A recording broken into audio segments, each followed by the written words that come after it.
Abatura abanyakaisa mu Rembo Mbara bari omutekango bwanyuma y'abatsigazi babiri bonenye nemwe okugwa mujera gwa Rwiza bakaferaho. Abafire ni Lukman Bujingo w'imyaka 17 obeire nashoma senior yo kubanza owombero gwe bagwihira mu Rwiza nyuma abazyo kandi bakamuzika.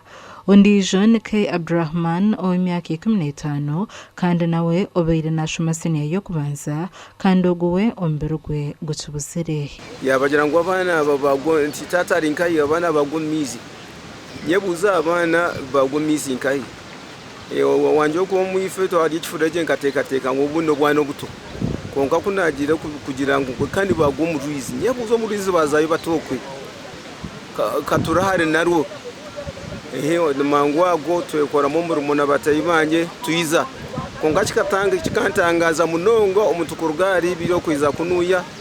Nganta kutekereza ngo njibasika ishe w'abana ba nagira ngo bagwereirwa kagwe uko abana be barjuro mukomulo wa sel baheza kuriya camshana nuko kuhura ngo bagwira mu Rwizi range yatuyambire tukata kubasa kuchimanya kuma uko utakubasha kutekereza ngo abana barugari ibiri bize kunuye ati ugo ndizo mutayi wabo kweza kudroninga niweze kutumanyisa ranga nayo ikabanka chance ako akuyabira tabine tubende sokuserura abana obwire buringwa atakubamanya yibari obwahati abicika hamwe n'abanyabisare bari mu kwetorora mujera gwa Rwizi obo barukorono mbere rwa K Abdurrahman otuburiza meisho ngire homwe ndijo takarebekire nabweco indabara bazire bicicekeki kuba imurinda abana banyu ubutija kwikwaho nk'icyo kitwikiroho ahitwaza kwandikira amakuraga twasigomberwa K Abdurrahman